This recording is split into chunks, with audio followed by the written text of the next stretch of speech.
Hello and welcome to the last day of the Disruptive Innovation Festival. We're here today to explore the role of film in spreading ideas at the Diff and finding out a bit more about what really goes on behind the scenes. So I'm here with two stars of the Diff. We have Joe Isles and Colin Webster on the sofa today. Hi, Vicky. A bit of a role reversal. You're normally in this seat, so I feel very honoured to role reversal with you. Yeah. I feel very honoured to be asking the questions today.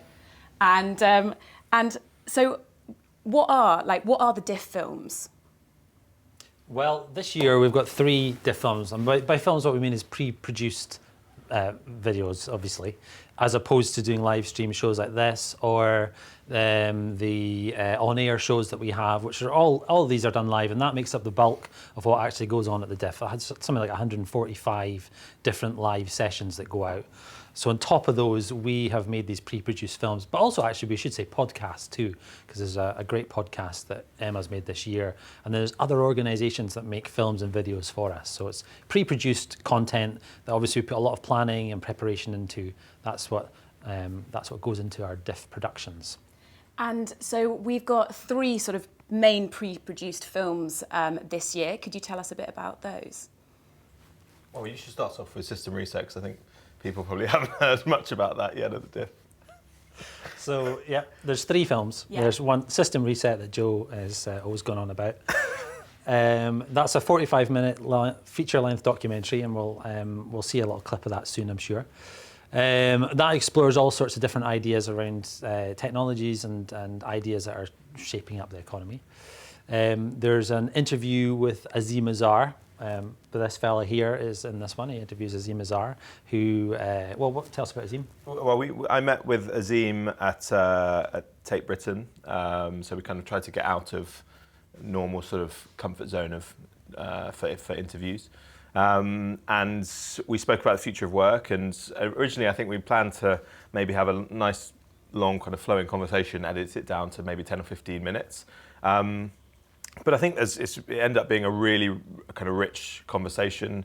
So, I mean, it's a similar length to System Reset, around an hour, getting up to an hour, but it's kind of a wide-ranging conversation about the future of work and the impact on geography and cities, people's kind of sense of purpose and livelihoods and education, among many other things. And we talk about surfing and tomatoes and animals. And how did you decide on the themes of the film? For the interview? Yeah.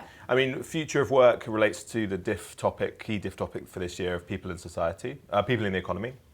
But I think going into it, it's not the first time we've spoken about future of work at the Diff over the years. It certainly wasn't the first occasion we were talking about it at this year's Diff. So we definitely tried to kind of confront the idea that this isn't a new topic. I was really interested in why we're really talking about, why is kind of popular narrative so obsessed with this topic of future of work? Who is really interested? Are the people that are really discussing this the people who will be impacted by it? I don't think they are usually. And what role do individuals have in trying to shape the future economy and the way that work and employment functions in the future? Before we get on to finding out a bit more about the tomatoes and animals, we might just play a short clip of Joe's interview, if we have it here with Azim Azhar. Yes, well, I think there is a difference, and I would say that a task is a task to be done. Work is probably more like a collection of tasks with some set of responsibility. I think we run a risk of focusing too much on the things that we grew up with and assuming there's a permanence about them. I mean, the idea of a job is, as we know it, which is that you work for an employer who directs you 50 weeks of the year to do what you need to do, is only 100 or so years old, 150 years old. The word job, J-O-B-B-E, only appeared in the English language in the mid-16th century. So we have to be quite clear about, at least from a technology perspective, what future of work starts to mean. It may mean that the nature of the employment relationship that you have is going to change, so you might become more of a freelancer or what we call a gig worker. It may also mean that the type of work, the tasks that you do, in your day-to-day life are going to change. And those are two slightly different dynamics, but I think they're both occurring. And so when we look at what research tells us, what models tell us, and frankly they're only as good as their best guess, it's that lots and lots of new jobs are going to be created. That is, bundles of tasks that need to be done regularly in developed countries because of productivity gains from automation. That's what technology has always done. It's raised the bar. It's meant that human cognitive and physical labor can go off to do something more valuable and still earn money. But within the context of the growth of those jobs, there are, the World Economic Forum's estimate was 110 million new jobs in a few years. 75 million people whose jobs who will be displaced from their jobs. That is, the tasks they do within their jobs are going to significantly change enough that they'll need to go off and do something else. So that looked like...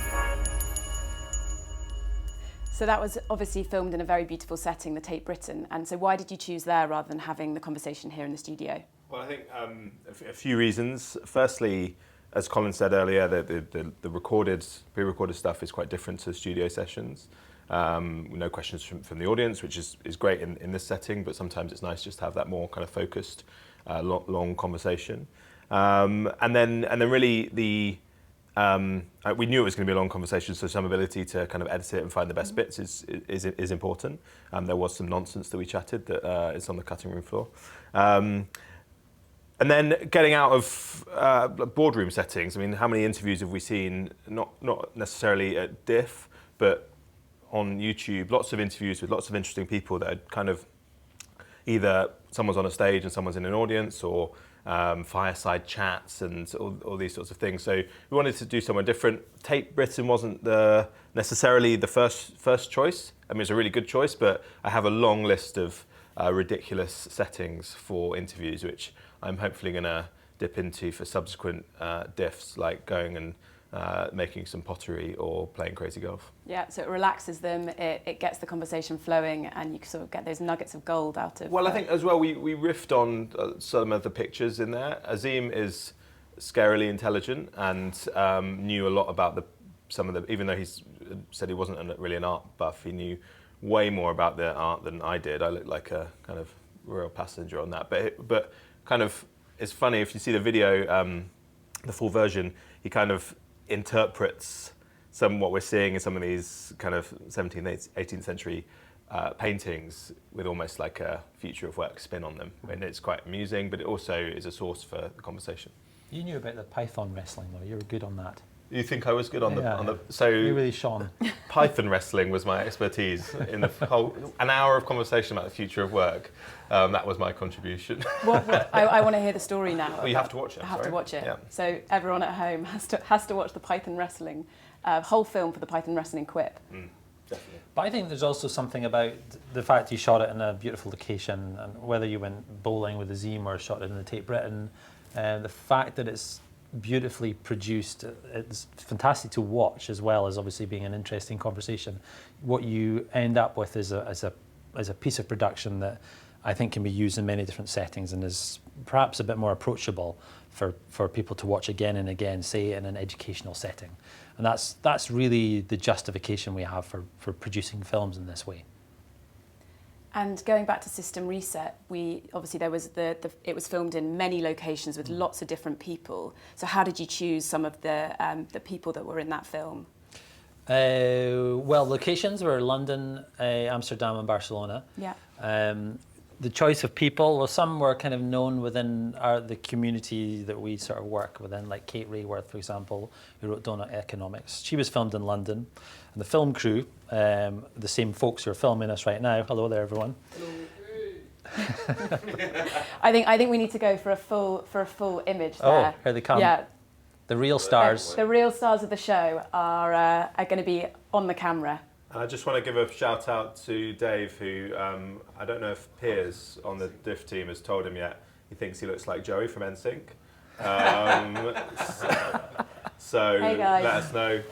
Do you agree, disagree? Share in the comments. And actually, we should say as well that if you do have any questions, #ThinkDiff and get them coming, and we'll answer everything you have.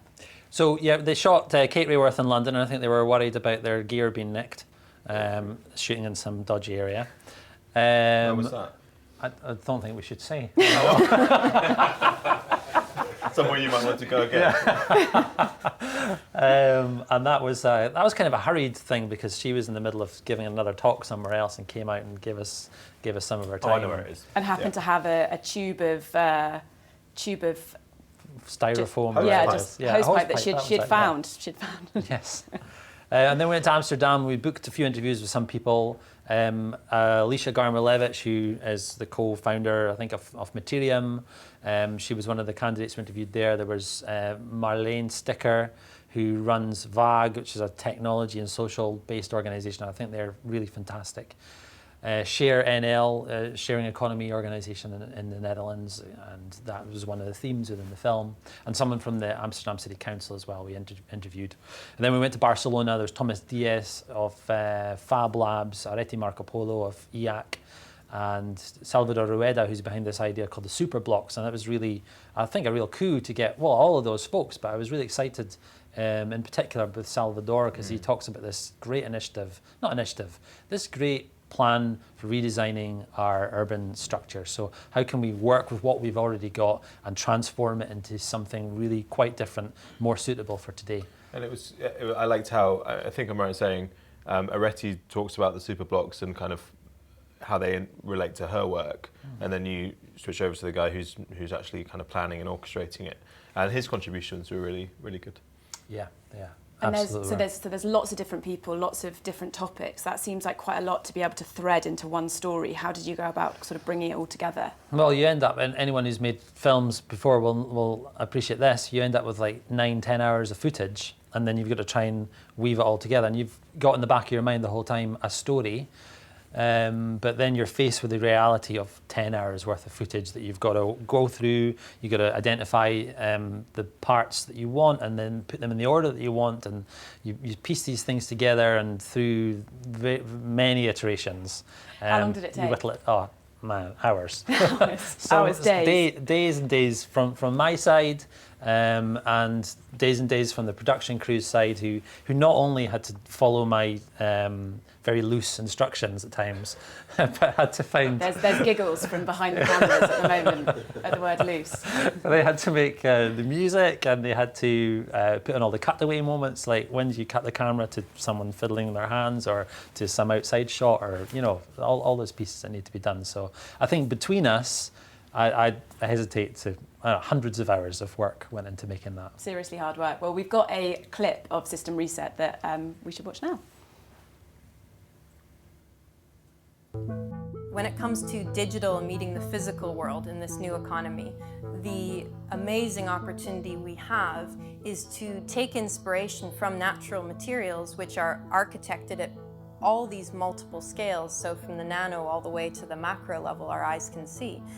And what we can now do with digital fabrication technology, like 3D printers, for example, we can actually start to architect materials, lay down structure and pattern and geometry that enables simple building blocks, very, very simple material ingredients that are useful for ecosystems, that are nutrients for larger systems that we're all dependent on.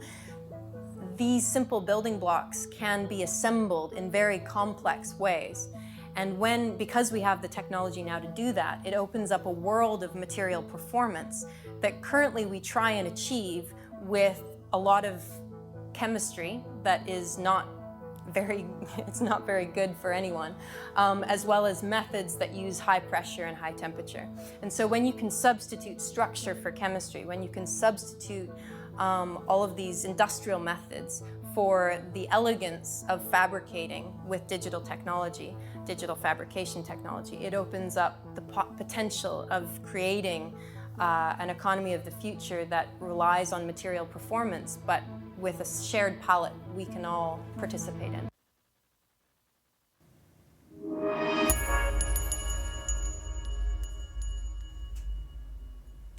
So Alicia looked like she had quite a lot of like materials in front of her. What were they all? She brought along a lot of props. Well, because what Materium does is they make materials out of bio products or stuff that's lying around us. For example, algae. She makes plastics out of that. So she brought along a lot of these objects, and part of the stuff that didn't quite make the film was her showing off some of these things. And it's a good example of how much you shoot, but actually doesn't make the final cut. What are you going to do with all that? Well, that's a good question, yeah. I think there is plenty of scope for us to make spin-off or additional films on the basis of this footage that we've created here, because it's not just Alicia, but it's lots of many other hours. I heard when they made Anchorman 2, it was actually composed of most of the stuff that they've shot for Anchorman 1, so it could be kind of System Reset 2. What do you think? Oh, yes. Is that a good idea? Who knows? Let's see. I think it's a great idea. So System Reset 2 is on the way with everything that was on the cutting room floor, with a few extras. And so there was another great film at this year's DIF, A Story of Food Revolution from Brazil's Favelas. Could you tell us a bit about that? Yep. Yes, to Colin. I think this film is absolutely brilliant. It's a really uplifting tale. I sat watching it with a great grin on my face, because the tale that Hamilton Enrique tells you is really heartening. So he talks about how, first of all, he says he had this deep-rooted prejudice against healthy food. Him and his friends, they were eating burgers and pizzas all the time. And one day he says, well, let's have an eggplant lasagna. And his friends were giving him some stick for this. Oh, you're an elitist. And then he found out, well, actually, even if we did want an eggplant lasagna, I don't know why, because I actually don't like them either. You mean aubergine as well? Yeah, aubergine. I was playing with this language. Using their language. Yeah. So he found out, well, actually, he couldn't have ordered one even if he wanted to. So the low-income communities, is his point, are cut off from these dietary options that other communities do have. So he decided to do something about it, and he started this idea of, well, first of all, going to farmers and directly buying food, and then ultimately growing it themselves. And then they expanded from one city, I can't remember which city they started off in, but they expanded now into 6 different cities in Brazil, and they've got plans to go to 9, he says, by the end of this year, I presume this year, and then branch out into Mozambique as well. And it's all about doing something for the social good. And you believe him when he says these things about how this is about bringing healthier food choices to low-income communities and just letting them have something that just is not there for them. It's brilliant. It's a really great film. Yeah, I think we should definitely watch a clip of that.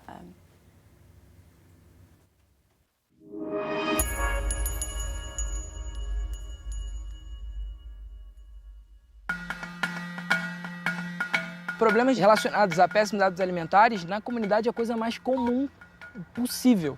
Então a ideia que a gente tinha era de levar alimentação saudável para a comunidade. Mas da onde vem um produto? Eu não estava atento para isso, eu preciso do produto ali. Então a gente começou a incentivar que tivesse a agricultura dentro da comunidade para ficar mais perto, para que a gente comprasse e que a comunidade também fosse privilegiada em ter acesso àquela alimentação.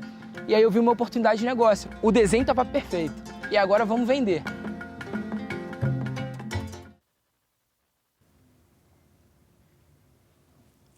So a great clip there, leaving us our appetite whetted for more. My appetite is wet, and because I actually haven't seen this film yet, for my shame. But diff catch-up period, Yes. Lots of time to see it. Also, I'm really interested in this topic that there is this kind of food revolution going on in the UK with people buying more kind of local, organic, artisanal stuff. But it does feel a bit like that's all right if you can afford it, and there's a huge swathe of people who are around the world who are left out of that movement. So I'm definitely going to check that one out. Really interesting. I think we've got a couple of questions coming in from the audience. So Rachel said, I loved the film created with Azim Azhar. How did you guys decide when to start walking? It looked so seamless. That's yeah, we actually didn't talk about that at all. Azim was just very responsive to my subtle kind of sachet through the gallery. So I'm glad it looked seamless, because we didn't actually discuss Natural. it at all. It was natural. No, the one thing we did have to take into account was the camera guys kind of circling around like a pesky fly, but doing an essential job. So of how many course. takes did you take? Many? One take. One take. One take wonder. What are you talking about? Great to hear. Your shoes It's got all- a bit of love online. The shoes. Yeah. I mean, you can't see see them them in here. there. It's that deliberate. They did get a little bit of love online. Did you have to say where you bought them from? No, no. Unless Adidas want to send me some money, I won't do that. Fair enough. So Leslie has also said, what do you hope people get from System Reset? A sense of optimism, I think, because we showcase technologies, we showcase ideas that either are already reaching a reasonably mature. Mature might be exaggerating a little bit, but there's a movement behind some of the ideas that get talked about here. And there's a movement behind the mindset point that's made near the end about this idea that we're seeing a shift in the way that people are thinking about how the economy could operate. So I hope there's a sense of optimism people are left with about how things can change for the better. The feeling I felt when watching it for the first time, it felt a bit like it's a series of almost like vignettes about different things that are happening around the world, different technologies or movements bubbling up that you could piece together in different ways. There's not too much kind of this is the story, or this and this is what the outcome will be. It's more. I think it gives a lot of freedom for the viewer to piece together the different elements and try and imagine what the future based on some of those ideas could look like. And then there's this sense of convergence that there are a number of trends, and actually it's really hard to predict what the impact will be when digitization, material science, 21st century economics, when those start to converge, it's actually quite difficult to predict what the future will be like. But hopefully the future will be bright. And actually, I've got a comment that came in online underneath the video that was from Alison. I literally wept with joy and relief to immerse myself in the facts and wisdom shared by the folk interviewed here. I'm passionately involved in the conscious business movement, and this doc film nourished my mind, heart and soul. Thank you, thank you, thank you.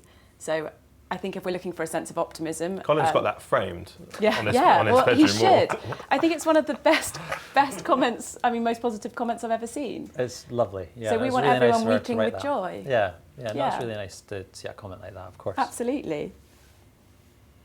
We've also got a question from Michael. So how does the DIF decide who to film, who to invite to the studio, and who to do on-airs with? Well, sometimes, in many cases, it's people who approach us with an idea and say, we'd want to be a part of the Disruptive Innovation Festival. So for anyone who is watching this and wants to be part of the DIF, then make an approach. And I think you'll find how to approach us quite easily through the website. In other cases, we do a lot of research by watching videos, reading articles, reading books, and finding the right type of people who we think the DIF audience would be interested in. And so how do you decide sort of who goes into the studio and who might be on air? Well, sometimes it's like a practical thing. Yeah. So there's some speakers who they're not available for the live show during the DIF. So filming beforehand is the only option. I think, but people can apply to for the on-air sessions, and we open that application period way before the DIF starts. And then I think I'm right in saying there's a bit more curation that goes for these studio sessions.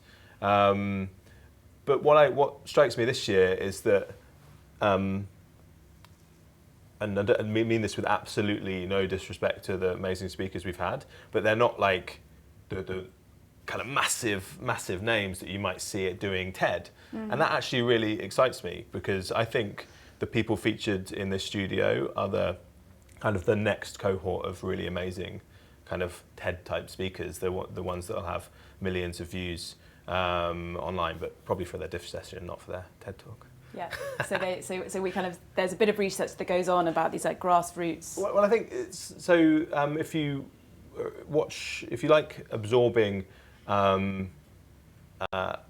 kind of meaningful discussion online or going to events, you do see quite a lot of similar names crop up.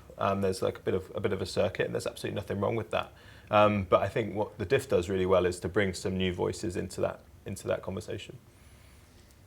We have a comment from Jojo M. The standard of pre-recorded and live sessions has increased year on year. Congratulations, EMF. However, do you not feel you may have lost some of the random, disruptive feel of the earlier days, which was so innovative, which actually may not be a bad thing, but I just want to hear your thoughts. Wow. Well, we've both been here since the first DIF, so Yeah. I would imagine well placed to comment on that. What do you think? What do you think we're missing that's the random and disruptive? You used to wear a lot of strange hats in year Nice one. Trousers, Joe. I don't know. I mean, I think so. In some ways, the DIF is kind of when we started it, we had this hunch that where streaming technology was going to improve, and actually, and it has. And not just in this room, but also for the studio sessions as well. Internet speeds are generally a bit faster. People's webcams are a bit better. And I really like that's as those production levels have gone up, that kind of faff that we maybe had a few years ago occasionally, and the technical glitches, and that really kind of can get in the way of people actually understanding the content that's being shared. So that is a real sense of relief that we can have a much more kind of open mind and welcome more different speakers from around the world, because we know that most of the time the technology is not going to get in the way of people sharing their ideas. So that I don't miss at all. And I think content-wise, there's a great variety of content on the DIF. We had a speaker talking to us about how to get people to Mars and what we could learn from putting together these European Space Agency missions. We talk about chemistry, plastics, about learning from nature. We talk about 3D printing.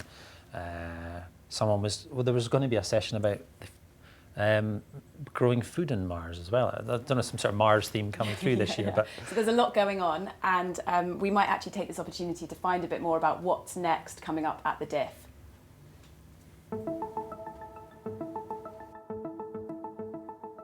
Hi, I'm Piers, and here are my DIF top picks.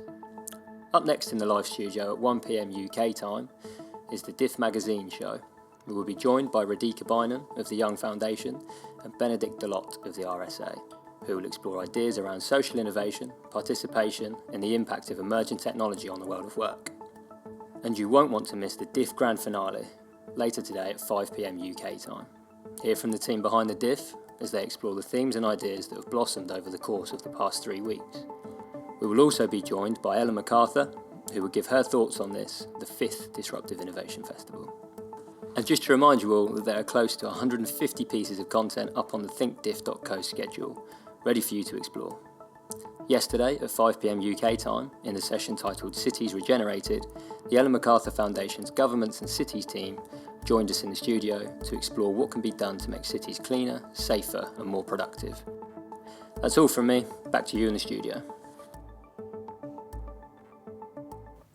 So there's lots more, there's a few more sessions coming up at the DIF, and then we have lots to catch up on after the live phase is finished.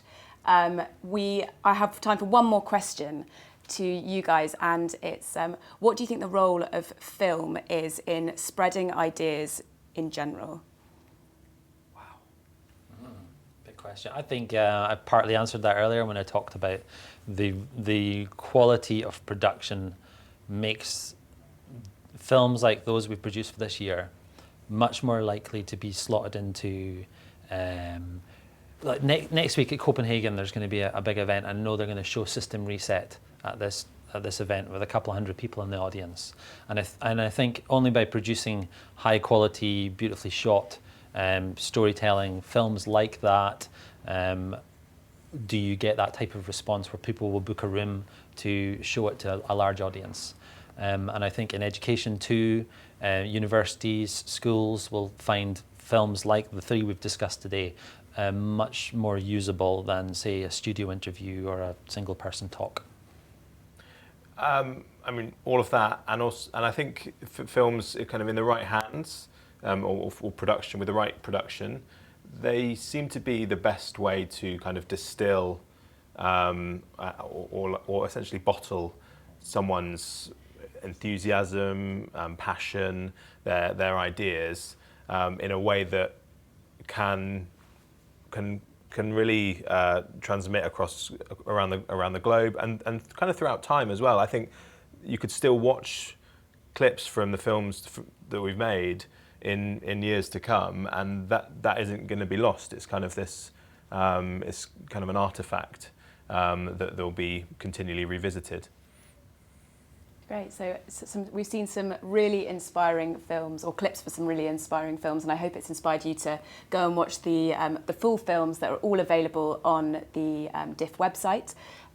We have our DIF finale actually today at 5 p.m. 5 p.m. Yeah, 5 p.m. And then that will be the end of the live phase of the DIF. However, you can still catch up on all the content that we have, and it will all be on the DIF website for weeks to come. So please do catch up and watch more. Thank you very much for watching.